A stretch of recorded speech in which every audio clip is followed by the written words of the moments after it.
loro, Dillo.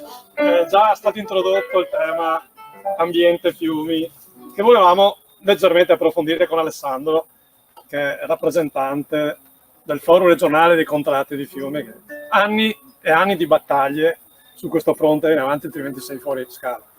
E quindi se vuoi parlarci qualche minuto di questa battaglia strenua che stai conducendo.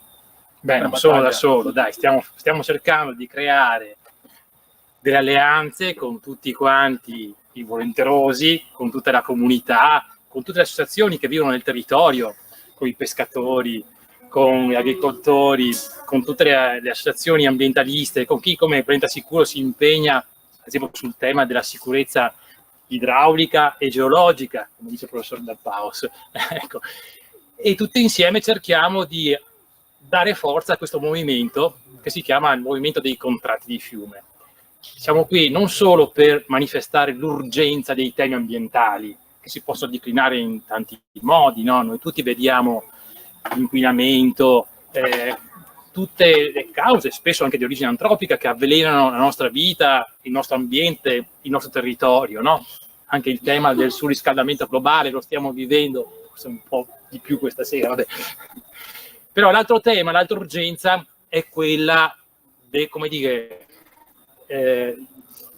dell'igiene democratica, quindi c'è un tema dell'igiene ambientale e l'altra invece dell'urgenza democratica, ecco. Quindi noi continuiamo a manifestare, anche con tutte le attività che stiamo facendo, proprio affinché ci sia un maggiore impegno da parte della comunità per la gestione dei beni collettivi. Una di queste esperienze di democrazia partecipativa si chiama contratti di fiume, che sono degli strumenti di democrazia partecipativa per migliorare le componenti ambientali dei fiumi del territorio. Ne abbiamo attivati molti in Veneto di questi processi in cui la comunità tutta vasta si impegna con le associazioni, con le istituzioni, anche con gli enti di governo del territorio, con gli enti economici, per migliorare i beni collettivi, le componenti ambientali dei beni collettivi. Fiumi, appunto, potrebbe esserci anche un contratto di bosco, ecco, no? Per la gestione condivisa del territorio come questa.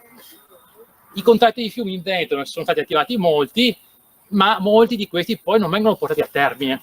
Ecco, questa è quindi l'urgenza e l'appello che noi lanciamo è che questi processi che sono stati attivati vengano portati a termine. C'è anche il contratto di fiume Brenta, c'è il contratto di fiume Marzenego, c'è il contratto di fiume Meolo Bagno Musestre, c'è il contratto di fiume Melmanerbon, il contratto di fiume della Piave. Ecco, tutti questi processi che abbiamo attivato e poi non vengono più portati a termine. E invece noi abbiamo un grande bisogno di democratizzare la democrazia. Questo noi siamo venuti a dire. Migliorare il territorio e democratizzare la democrazia attraverso questi processi. E di questo ringraziamo tutti e anche i Fireplaces. Per questo contributo.